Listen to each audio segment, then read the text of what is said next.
Oh, hello. Didn't see you there. All right, I did see you there. Welcome, it's Tuesday Tips live with me, Phil. And you might be wondering, what is he doing with record decks? Why is he mixing on old-fashioned vinyl? What's digital about this? Well, I'll tell you all in a minute, because this is about 3 reasons DJing has changed forever and what to do about them, people. That's what we're talking about today. So, I'm just going to check we're still live.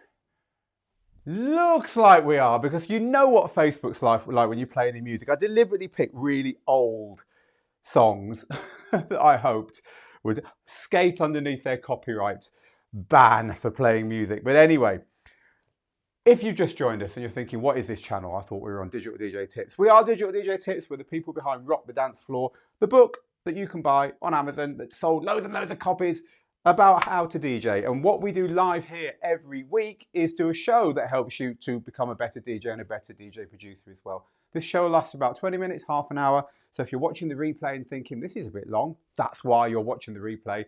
You should have been watching us live, and the easy way to watch us live is quite simply to click the buttons that subscribe and give you notifications when we go live. And then it will pop onto your phone and you can click on and watch away as we do these every Tuesday at about this time. All right then. So with that finished, let's talk a little bit more about what this is all about today. So I'm just back from the NAMM show in California. I was talking to gear manufacturers, software companies, DJs, producers, venue owners, and it became very clear, you know, more than ever. I've been going there for 9 years now, and Digital DJ Tips is 10 years old this year, unbelievably. Just became so obvious how much DJing has changed. We had Z-Trip on stage DJing, saying, stopping his set to say, I don't care what gear you're using. I don't care what gear you're using. Anything goes nowadays. Can you imagine that even a few years ago? I had someone talking to me about how the fact that they're using one of these tiny little Numark DJ to go to touch to actually record real DJ sets on a plane with a laptop, recording the DJ set with headphones on, that are played on their Sirius XM radio show across America to millions of people. On one of these, folks. Could you imagine that even 5 years ago? Never mind 10, 15 years ago, when people were using record decks and vinyl like I was just doing at the beginning here. Of course you couldn't. DJing has changed ridiculously. I mean, ridiculously. It's basically dead. Long live DJing. Here it comes, the new way of doing it. It's just completely changed. So what I want to talk about today is 3 ways that DJing has changed totally, and the things you can do about it to stay up, to stay engaged, to stay, you know, if you don't keep up, you're going to fall behind. You know, stop the world, I'm getting off. If you want to stay on, you're going to have to keep up with all these changes. So that's what I want to talk about today. 3 ways that you can keep up with those changes as well. So whether you're DJing on gear like this, or whether you're DJing on gear like this, you'll be able to do it properly, and you'll be able to have the most fun, play the best sets, get noticed, and all that stuff. All right then, so that's our subject today. Firstly though, just before we get going, I'm going to head over to the cam and just say a few very early hellos to people over here. So here we go. It looks like we did stay on the air there. I was really worried. So hello to Zong, Mario, and DJ Hardy. Dash TV as ever says, what's up players? J Sam, it's me, DJ Mario, DJ Hardy, and to Papa Tulo, CBK81, DJ Craig Adrian, Kendrick, Gennaro, all over there on our YouTube channel. Meanwhile, on Facebook, we've got Maniko in New York City. We've got Michael as ever. Hello, Michael. Good to have you here. We've got Mikhail, Cyrus. Michael says, happy belated birthday, Phil. How did you know? Yeah, you're a day late, people. Joey says, good morning, Phil. Happy belated birthday again. Don't stop the music. Thank you, Joey. Kelvin says, morning from North Carolina. Hi to Cabana. Hi to Juanmi. Hello to DJ Iggy and to Derek and to Ian and Alyssa and Stefan. Hello to everyone listening, watching over on the Global DJ Network, our amazing group for DJs. Just stick it in that Facebook bar and join up. It is the best place to hang out with us. Global DJ Network. All right, that little plug out the way and the few early hellos out the way. Well, let's go back to the main studio and start talking all about the 3 ways DJing has changed. Unbelievably, completely, totally. It's dead, it's gone, but it's back stronger than ever in the last 10 years or 20 years, really. Right then. So, number 1. Nowadays, the gear makes it easy.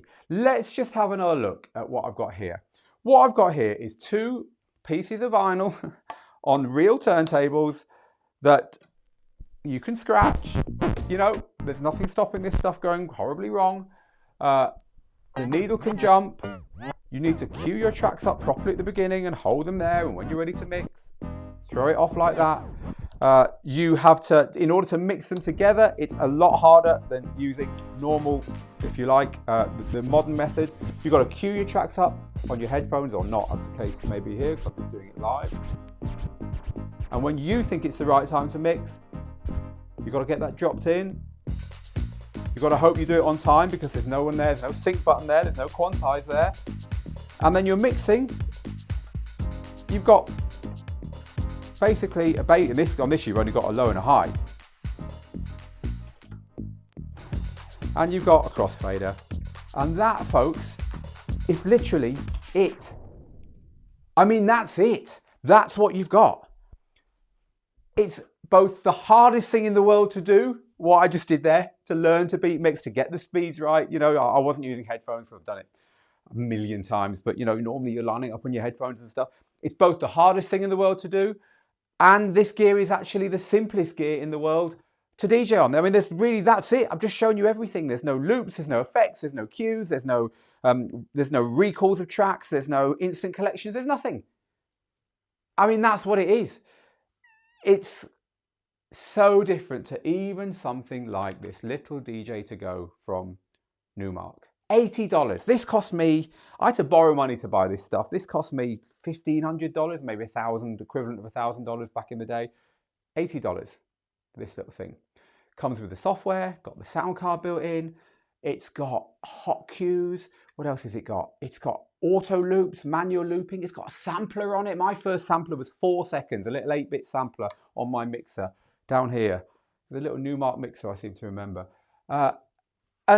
Wrong camera. It's got quantize and cue, and you can sync, and you can put key sync on it, and $80, kids.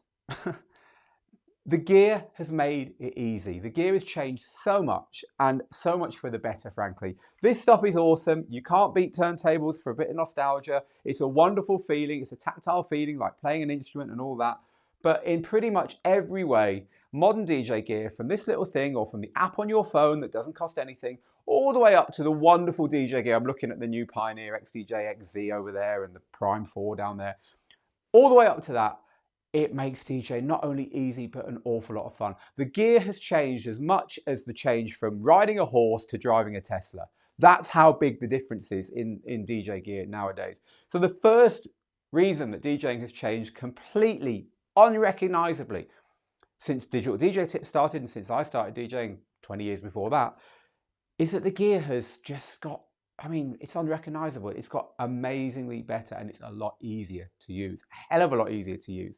To get a DJ set banged out on something like this, you'll be doing it pretty instantly. On your phone, you'll be doing it pretty instantly. It took me years to learn to beat mix to the point where I don't have to think about it on record decks. So the second reason DJing has changed kind of irreversibly is that music is now universal and cheap. Look, back in the day, that was an Italian import 12-inch, soft house company, a little piano and what you need. That cost me probably £7, equivalent of $10 in 1990 or 91, whenever it was from. What was it from? Does it say? I'm going to go for 91, but I don't think it says on the record. $10, 30 years ago. Nowadays, you can Shazam a track and click that little buy button, and for 99 cents or the equivalent, it's sat in your collection next time you want it. Not only that, they didn't import many of these into Manchester, where I was from. You had to go and battle for them. You had to turn up on time at that record store when that van was pulling up outside and they were offloading the records, and you had to hope that the 5 or 10 copies of that tune you'd heard and somehow found out the name of weren't going to go to the guys who ran the shop, their friends, the big DJs in town, that some of them were going to make it onto the shelf, and then you and all the other DJs queuing up there, grab a copy, head off to the listening booth. Oh, I really like that. Yeah, I'll have that. Then you ended up with 20 tracks you wanted, but you only had £30 to spend, so you had to only buy like 6 or 7 of them, if that. And then, you know, the painstaking hiding the other ones, hoping no one else would find them, and buying the ones you wanted. Music was scarce, right? Not only was music scarce when you went to buy it, but when you went to your gigs, music was scarce. There's my old record box from back in the day. I could only carry 1 or 2 record boxes to a gig with me. 60, 70, or maybe 120 tunes. Can you imagine only taking 120 tunes to a digital gig? I mean, it's just not going to happen, right? So music nowadays is universal. Everyone can get it. Everyone can get all the best music. It's open to all of us, thanks to all the usual sites and the streaming sites and the download pools as well. And it's also cheap. You can get so much music for free, and you can get so much music for very little money nowadays compared to buying 12-inch records as you had to back in the day. So we've all got access to amazing cheap music, even streaming services plugged in right to our phones, to our DJ gear, and to our software. It's a change that's never going back. And of course, it's the same for consumers. It's not just for DJs. It's a change we're never going back to the old way. Music went from being something very scarce and hard to get your hands on and expensive that you then had to play on extremely hard to learn equipment in order to just call yourself a DJ, to being something that everyone can get access to. And how brilliant is that? So that's the second massive change, that music has just become this. It's like fresh air. It's everywhere and we can all get it. We can all Shazam it. We can all buy it instantly. It doesn't cost a lot of money. And it's open for us to DJ with just like that, straight away. I had to wait months to buy some of these tunes when I'd heard them in a club or something and found out the name of it. I'd wait months for them to get released. It just doesn't happen anymore. All right, so there's 2 of our 3 ways DJing has changed massively in the last 3 of our ways in the last 10 years. Well, I've said 10 years, it's probably a lot longer than that, 20 years. But we are talking about these ways so we can talk about ways that you can make sure you take advantage of it and that you change the way you learn and you change the way you DJ to capitalize on all these amazing changes. So before we move on to number 3, again, I just want to knock back to the loads of comments I can see coming in over on the comment cam. So let's do that now. So, all right then. So I'm just going to scroll past the hellos, and there are lots and lots of hellos, and get to your first comments about this topic. Dan Quay or Dan Key says, I bought the book and I'm getting up to speed in the digital age of DJing. Good to hear that. Dan, thank you for that. I'm relaxing and watching the video, says Tech House Mixes. Good. Go make some more Tech House Mixes after that then, won't you? All right then. I'm just scrolling for the comments now. There's so many people being really nice about my birthday, actually. Jack says, I spent over a decade working on 2 turntables and a mixer. Yeah, me too, man. From 87 to, well, I've still got them, but I was still DJing on them in 2006, albeit also DJing digitally at the time. The gear hasn't made the DJs better, just lazier, says Louis. So I think we know where you stand on that one, Louis. Thanks for that.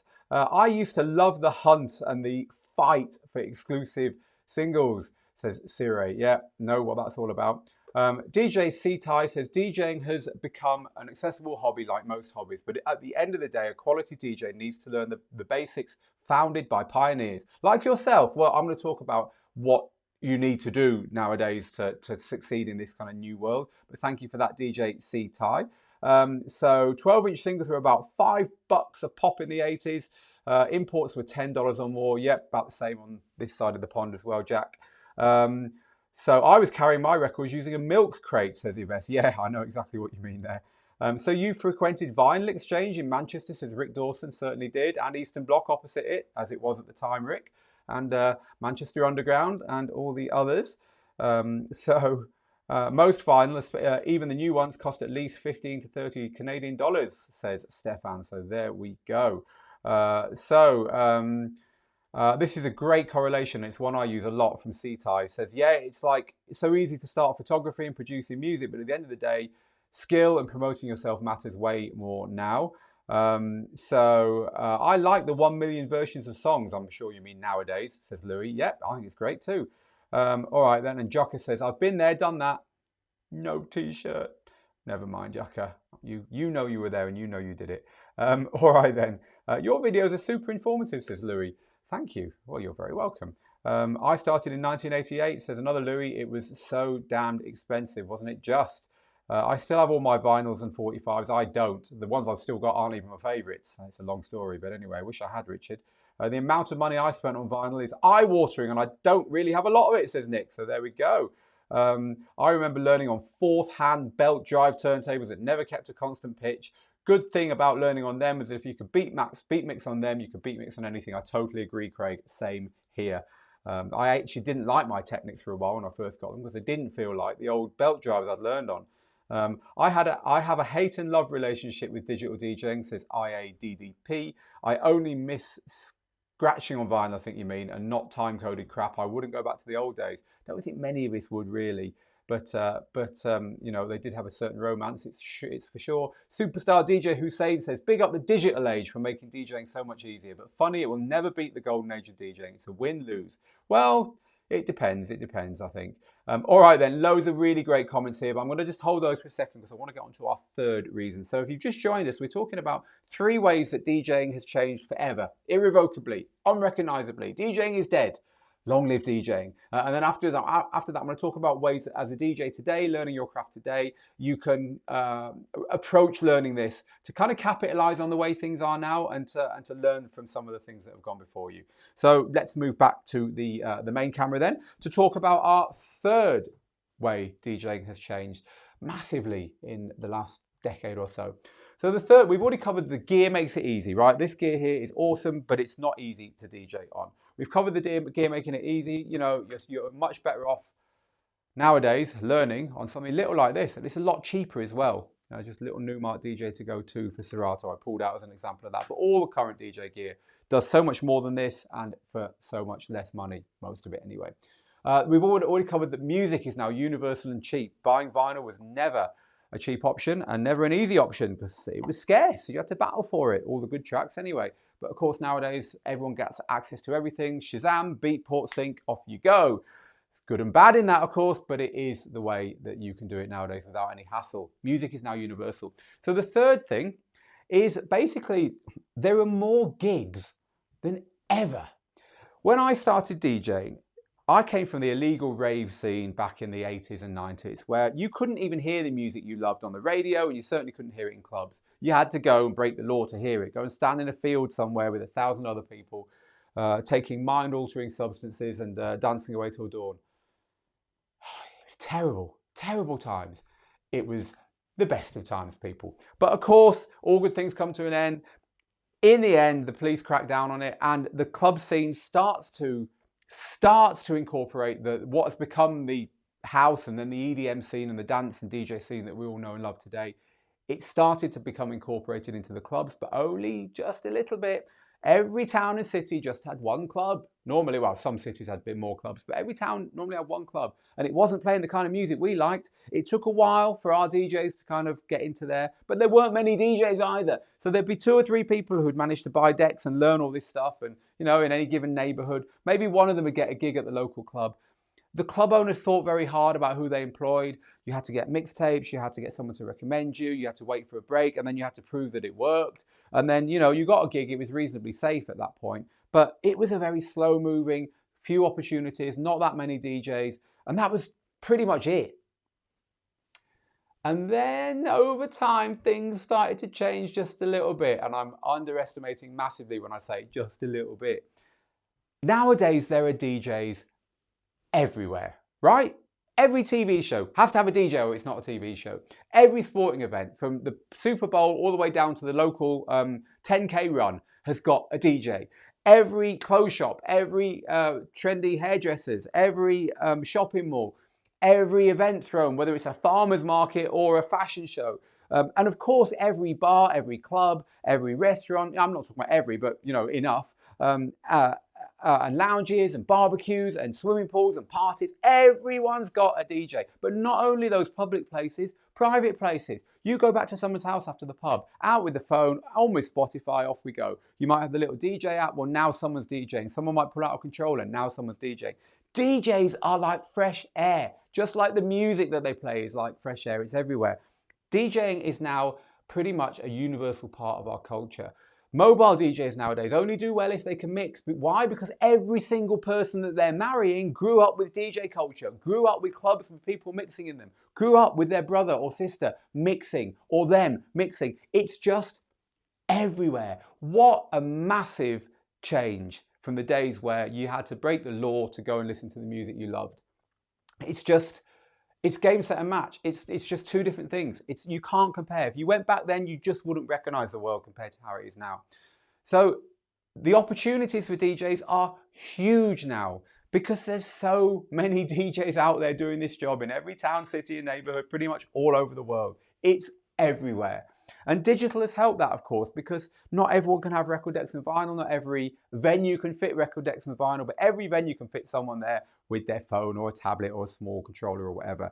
So we've got those three things. One, the gear has become very simple, very cheap, very easy to use, and also very powerful. Two, music is everywhere. It's not scarce anymore. It's not expensive anymore. Everyone can get access to it. Not only find out what they're called, but buy them and DJ with them. You might even have a streaming service plugged in, so you don't even have to buy it.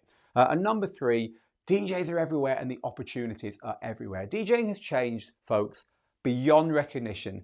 In the time Digital DJ Tips has been running, which is 10 years, but also since the time previous to that, when I learned in the late 80s and early 90s, it's a whole new world out there now. Now, in a minute, we're going to talk about 3 ways that you can kind of accept this, work off this, and use this to your advantage when you're learning to be a DJ in the new world. Because the old ways of learning, locking yourself up in your bedroom for 2 years with 2 record decks and 20 records and getting to the point where you dared ask for a gig, gone, dead, finished. New ways have to be used now if you want to succeed in this. But before we do that, I'm just going to go and get a few comments from you coming in over here on the comment cam. All right then.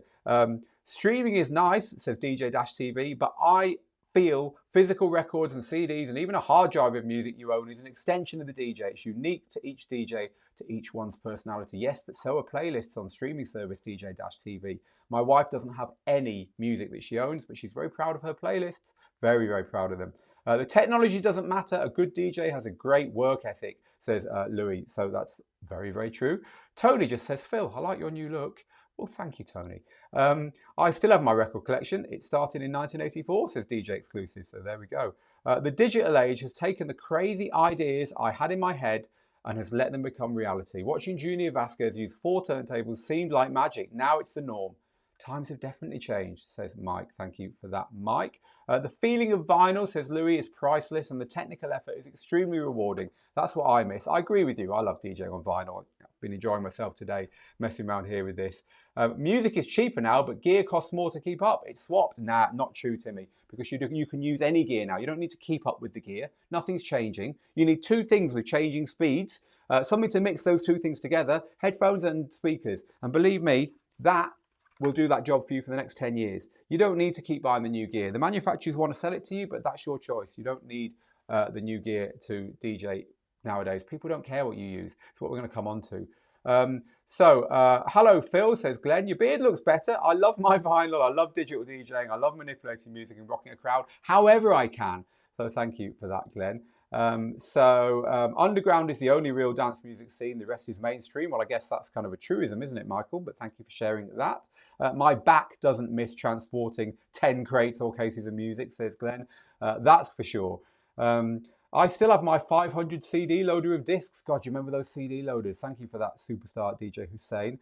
Mike says, I remember when dual deck CDs were the future. Now they're a museum piece and tangibility has gone out the window, but no matter what, it still comes down to record selection. Good music always wins. Couldn't agree with you more there, Mike. And Nick says, where I'm from, live music, DJ or bands, suffered a serious decline in the early 2000s. There's a big resurgence now, especially for DJs. It's great to hear that, Nick. Thank you for sharing that. Who wants to see Phil rock those 1210s right about now, says Steve. I've only got 2 tracks. I only had time to pull 2 tracks out. I'll play out. I'll play the 2 tracks again on the way out, Steve. All right then. Booyah says, people don't listen to when Phil says this. There are too many DJs nowadays because of phone apps. Trust me when I say you can't beat vinyl and you can't put a cat back in a bag. Booyah. This is the modern world. Stop the world and get off if you want, but this is what we're dealing with. Hacienda or Thunderdome, says Treo. Hacienda for me. Although the Thunderdome was awesome, Treo. I agree. I had that World Championship mixer, the one you've got there, that one, back in the day with my first set of 1210s. Cracking mixer, says Kevin. Yeah, I agree. Cracking mixer. All right then. DJing is my life. It's been so since the 70s for my very first Radio Shack mixer, says Donald. And did it have a 9-volt battery in it? Mine did, Donald. Awesome times. All right then. Vinyl is king, to be honest, says Paul. I think we're gonna go full circle. It seems to me there are people that also want to see DJs using records. I can't wait to lug all that kit and records about. Well, I don't know. Plastic is not having a moment, is it? Plastic right now, and vinyl is definitely plastic. Anyway, we'll see. All right then. Armando says, I love vinyl, but I've grown to love controllers just as much. I'd still give any DJ a run for their money on vinyl, but the possibilities controllers offer are amazing too.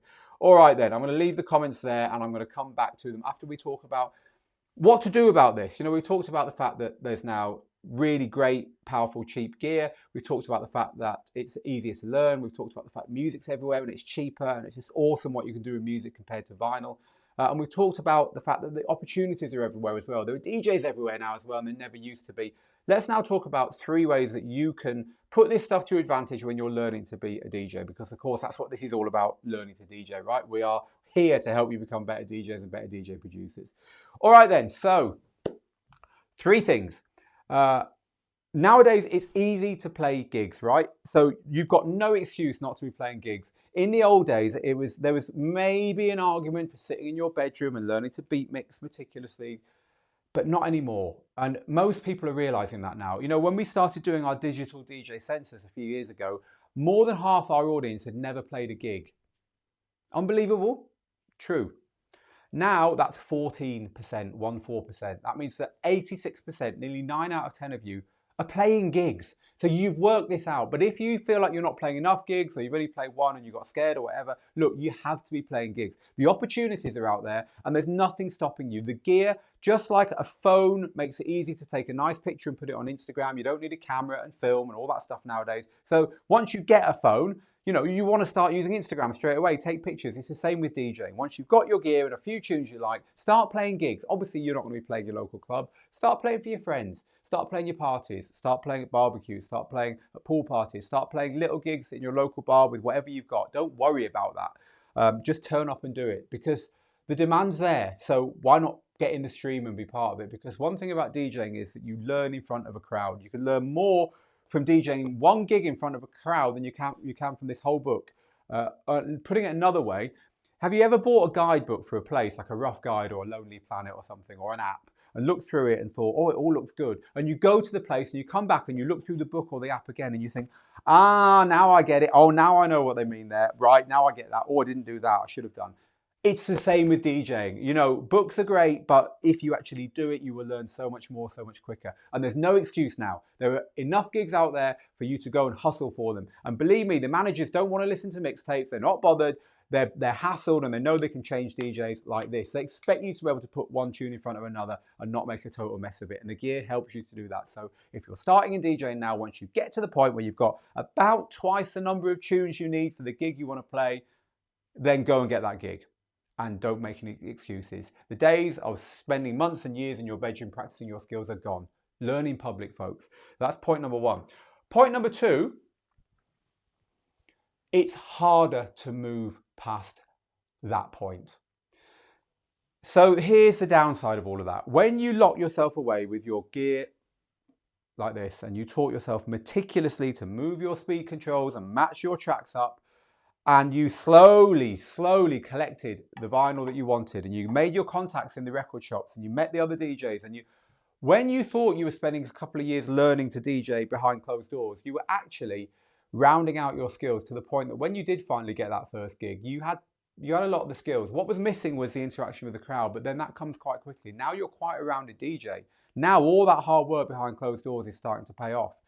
What happens nowadays with DJs playing quickly with modern gear in front of crowds is they kind of feel they've got there, but most of the work is left to be done, because the way that modern software and the way that modern systems help you to get to the point where you can play in front of a crowd without making a fool of yourself. I'm talking about the sync button and key matching and the limiters on the mixers that mean that you can't accidentally go into the red and blow the system up and all that stuff. They're good, but you need to work out what they're doing for you and why, and you need to work out how to do the stuff manually that they're doing for you automatically if you want to be the kind of DJ that can one day work on different kinds of gear apart from the gear you're used to, which you should be. You should want to do that. You should be curious about getting to that point. So it's really important that you realize that although it's hard, it feels hard to move past that point because you're DJing in public and everything's working, but you think, well, you know, what do I do next? How do I move past this? If I was asked to use other gear, what would I do? Or what if I didn't use that sync button on every mix? What would happen? At that point, it's actually harder nowadays than it used to be. You've got to acknowledge that. You've got to be ready for that. So my third point kind of moves on from that, which is very simple. It's really important to learn those new skills. It's really important to break through that barrier, even though it can be quite persuasive to just stick doing what you're doing, you know, hitting your sync button and lining your tracks up and, you know, getting by. You know, we see a lot of DJs who don't use headphones. They never learn how to cue tracks up. They're just kind of winging it a bit. And DJs who are in every area of music, you know, downloading stuff from YouTube and not realizing it's bad and not understanding why it sounds bad, to not really knowing where to get the best versions of songs. You can get much better versions of songs from download pools than you can from iTunes, for instance. Some DJs don't work that stuff out. Or learning how to really music discover on your streaming service so you're finding more good music. Or the technical sides of music file formats and bit rates, they're not learning that stuff. Or they're not really learning the gear, not really learning the kind of things that I was just showing you here. You know, you don't have to go and buy turntables or CDJs, but at least know about mixing manually, at least know about the same controls. In the same way that with a camera, you know, you learn the aperture, you learn the shutter speed, you learn the ISO, and those things you don't have to use on your iPhone camera, but if you pick up any other camera, it'd be nice to be able to use them, right? It'd be nice to be able to set that kind of lovely blurred background on your portraits and to get the light just right when you're taking a picture of your dog with the light behind him and stuff. And at that point, you've got to override the manual settings. You've got to make it how you're seeing it in your head. And the same with DJ gear. To make it sound what you're hearing in your head, you've got to learn to override the settings and actually work the gear properly. And of course, learning how to work in front of a crowd, how to react to a crowd and stuff is stuff that you have to learn on the job as well. So once you've worked out that, yes, it might be a little bit harder because you're DJing in public earlier, so it's going to be harder because you don't know as much. Once you can accept that, it's then time to start learning those extra things. And there's no reason why you can't approach DJing that way. You know, some people, in my day, we learned on vinyl. We learned on stuff like this, right? And then along came CDJs. So we're like, oh, CDJs are awesome. Let's learn on those. And then along came digital. And I, for one, was like, wow, this digital stuff's awesome. Let's learn on this. And now, you know, you've got embedded systems with Wi-Fi and Tidal and stuff, and it's just like, wow, this is amazing, let's learn on this. So my journey's gone like that. But a lot of DJs today, their journey's the other way. They start with a phone app, which I love as well, by the way. DJing parties on a phone app with a Bluetooth speaker, wonderful. They start with a phone app and then they think, this is great. I want to learn to use a proper controller, get a proper controller, learn on that. I want to learn to use CDJs because they're what's in the clubs, learn on CDJs. But I want to learn to use vinyl because that's where it all came from, learn on vinyl. They're going backwards. But that's all right because it shows a real willingness and a real desire to learn the culture. That's cool, but you don't have to do that. You just have to know and respect what came before you and learn what's important. Just like you don't have to learn to take photos on a film camera to understand aperture and shutter speed and ISO. You don't have to learn on decks to understand how to beat mix manually or how to scratch. You can do it on modern gear, but you know, accepting that you should be learning these things or that it would be good to learn these things and then putting the time in to learn them is really the most important part of it, to round yourself out as a DJ. So really, with this modern new world where the gear's amazing, the gear's easy to learn, there's loads of music and you can get gigs easily, that's great. So do those things, get those gigs, but accept that there's an awful lot still to learn. Just because you've got a gig, it doesn't mean you're the finished article. And then go and try and learn that stuff, people. Go and try and learn about the gear and the music and the techniques and how to react to a crowd properly and how to hustle for gigs, which hasn't changed actually. The hustling for gigs has stayed the same, but learning all those things is really important. So of course, I'm going to tell you, which I always do, you can get this book from us, which will tell you how to get started in all those things. And you can get this book from our usual URL, which is this one here. You also get our gear guide from there. We'll sign you up to Digital DJ Tips at the same time if you're not a member. If you are a member, go to your members area to get the book. But more importantly, you can, let's get back to me here, Come back, Phil. There you are. More importantly, we've got a brand new DJ course coming out very soon. So as long as you remember, you'll hear about that. And if not, again, go and sign up. My team will put the URL underneath as well. It's called DJing Made Easy, and it's for DJs who are starting to play gigs but thinking there must be more to it than this. I need to learn all those things that Phil was just talking about. I need to get more confident. I need to be able to conquer some of these things that I know there's more to it than what I'm doing. I won't tell you much more about it now because we'll be telling you a lot more about it a little bit later on. But again, anyone who's a member of our site will hear about that in due course. And if you're not, head over to the link that'll be underneath here and join the site. And we'll tell you about it. Right, we're going to end off for the last few minutes with some comments from you guys and girls just for the last 10 minutes here. Beren says, I think it's true you don't need expensive gear to keep up, but a nice set does look more professional at a party than a little controller. It's an image thing. Put your little controller in a big, hard, manly flight case and suddenly it looks like a big controller, Beren. I know what you're saying though. All right then. DJing on beginner equipment is at its peak. It certainly is. NCTS Records. You know, the fact that these are being used to make Sirius XM shows in the States, the battle's gone. It's finished. It's done. Where are the sync buttons on those tables, says Dennis. No, they don't have sync buttons. They have the nudge, though. Vinyl is too expensive. It will never return, says Louis. I kind of agree with you. Not good for the environment either, vinyl. Chuck says, yeah, realistic gear ruled. That was the Tandy gear, wasn't it? If only because there wasn't much around and it was cheap. Yeah. PP3 battery in realistic gear. I love it.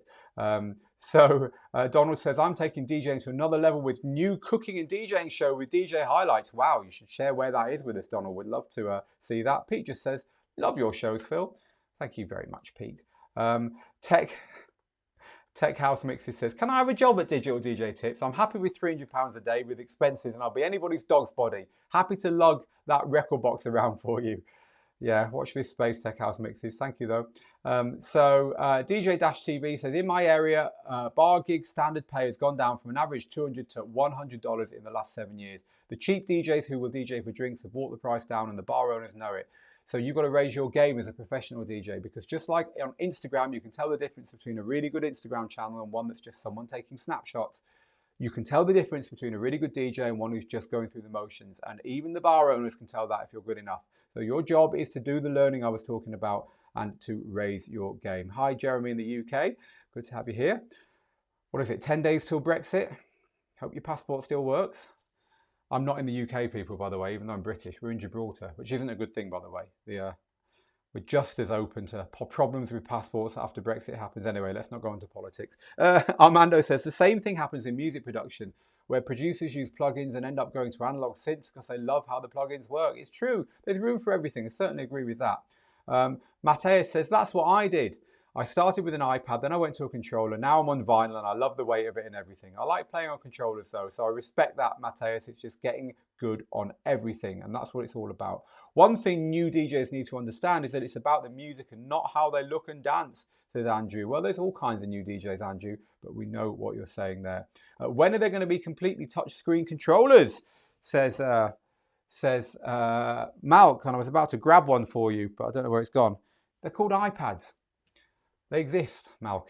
And Uncle Phil, may I call you that? Is there any chance you'll be at Mobile Beat Las Vegas 2020? If so, will you be leading any sessions? I loved being there last year. No, I'm not there this year. Too busy this year. Much as I'd love to be there, Ismail. Right, we're going to end now because we've been here for plenty of time. I hope you've enjoyed it today, people. Remember, you can head over and get our new gear guide from here.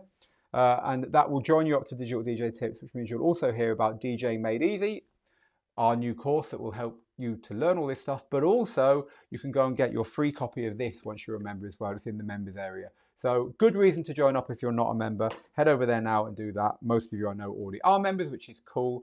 I've done everything from vinyl to CDs and digital, but I'm happy with the latest, except sometimes I'll do an all CD gig for the rush feeling I get with it, says DJ Anne Dupont. And Sean says, hi Phil, with so much competition going on in digital DJ gear, Dead End versus Pioneer, do you expect the prices to start going down anytime soon? Maybe, but I wouldn't hold your breath on that one. Right, Joe says thank you, cheers, and thank you to everyone else who's saying thank you on our channels. As promised, let's just get those decks cracked open for one last time. I'll just go and, well, I'll mix those two records into each other again, shall I, folks? Because that's kind of It's kind of all I've got over here. So meanwhile, have a good one. See you later.